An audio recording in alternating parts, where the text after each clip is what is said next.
Piloter un drone, cela ne s'improvise pas. Ici, 9 personnes participent à une formation pratique pour une utilisation à des fins professionnelles. Alors j'avais déjà commencé la première partie au RSMA quand je suis à l'armée. C'est plus pour l'audiovisuel, réaliser des clips. J'étais en école d'armes, j'ai toujours été intéressé par l'audiovisuel et sachant qu'ils faisaient une formation de drone pour, pour apprendre un petit peu, donc ça m'a intéressé, pour rajouter cette compétence en quelque sorte. Au menu, prise en main de l'appareil, mais aussi des cours théoriques pour préparer l'indispensable brevet de pilotage. Après l'examen, ils pourront faire décoller leur objet volant pour des prises de vue et autres missions rémunérées. Les gens achètent des drones comme on achèterait une voiture chez un concessionnaire sans avoir le permis et sans connaître forcément la législation. Et c'est à l'issue de certains contrôles de la gendarmerie, de la GTA notamment, qui se renforcent un petit peu plus que des personnes de cette session sont inscrites à notre formation pour être dans les règles. Si les particuliers n'ont pas besoin d'un brevet pour utiliser un drone, ils sont soumis à des règles très strictes.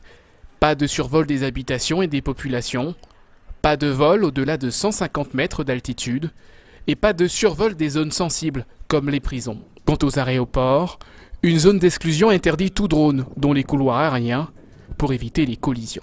C'est d'ailleurs au pied de la tour de contrôle de l'aéroport Aimé Césaire qu'est installée la gendarmerie des transports aériens en Martinique, chargée de surveiller et de sanctionner les utilisateurs de drones hors la loi. Les sanctions sont de 2 catégories.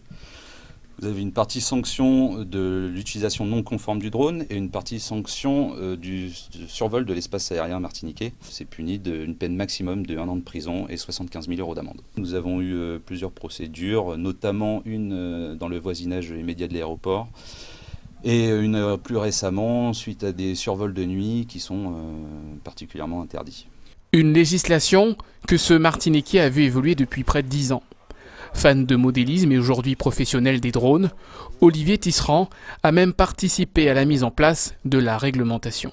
Au départ, il n'y avait pas de législation en fait. La première législation pour les professionnels est arrivée en 2012 et est arrivée du fait que de plus en plus de personnes travaillaient dans le milieu du drone pour vendre des images et que l'espace aérien étant très réglementé en France, par la force des choses, il fallait que ces appareils-là entrent dans une législation spécifique. En Martinique, l'utilisation de drones est en vogue.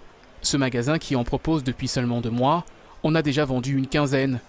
Il faut débourser entre 600 et 2500 € pour en prendre les commandes.